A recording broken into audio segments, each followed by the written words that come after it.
ഞാൻ കേരളത്തിലെ 12 ജില്ലകളിലായി നിരവധി കോൺസ്റ്റിറ്റ്യുവൻസിയിൽ പാർട്ടി മുന്നണിയും പറഞ്ഞതിന്റെ അടിസ്ഥാനത്തിൽ യാത്ര ചെയ്യാനും തെരഞ്ഞെടുപ്പ് പ്രചരണങ്ങളുടെ ഭാഗമാവാനും അവസരം ലഭിച്ചിട്ടുള്ള ഒരാളാണ്. അവിടെ എല്ലാം ചെന്ന സമയത്ത് കണ്ട ആളുകളുടെ പ്രതികരണം, ഞാൻ പറയുന്നത് ഞങ്ങളുടെ കൂടെ പ്രോഗ്രാമിൽ പങ്കെടുത്ത പാർട്ടി വർക്കേഴ്സിന്റെയോ മുന്നണി വർക്കേഴ്സിന്റെയോ UDF അനുഭാവികളുടെയോ മാത്രം കാര്യമല്ല. ഞങ്ങളുടെ ഏത് പ്രോഗ്രാമിനെയും വീക്ഷിക്കുന്നതിന് വേണ്ടിയും റോഡിന്റെ വശങ്ങളിൽ നിന്നിരുന്ന ആളുകൾ, വാഹനങ്ങളിൽ പോയിരുന്ന ആളുകൾ, കടകളിൽ നിന്നും വീടുകളിൽ നിന്നും ഇറങ്ങി വന്ന് അഭിവാദ്യം ചെയ്ത ആളുകൾ. യഥാർത്ഥത്തിൽ ഈ തെരഞ്ഞെടുപ്പിനെ നയിക്കുന്നത് ജനങ്ങളാണ്. ജനങ്ങൾ നയിക്കുന്നതിന്റെ പ്രധാനപ്പെട്ട കാരണം ഞാനല്ലാതെ വേറെ ആരെങ്കിലും ഉണ്ടോ എന്നൊക്കെ ചോദിക്കുന്ന ധിക്കാരത്തെയും ധാർഷ്ട്യത്തെയും ഒന്നും ഇനി കേരളത്തിലെ ജനങ്ങൾ വെച്ചു പൊറുപ്പിക്കും എന്ന് ഞാൻ കരുതുന്നില്ല.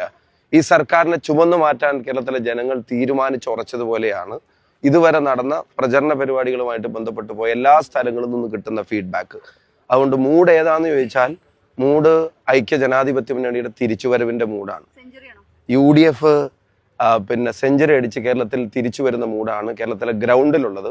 ഞാൻ ഇതിനു മുമ്പ് മാധ്യമങ്ങൾ പ്രചരണ സമയത്ത് ചോദിച്ചപ്പോഴും പറഞ്ഞ പോലെ real election story, ground story എന്നുള്ളത് UDF-ന് 100% അനുകൂലമാണ്.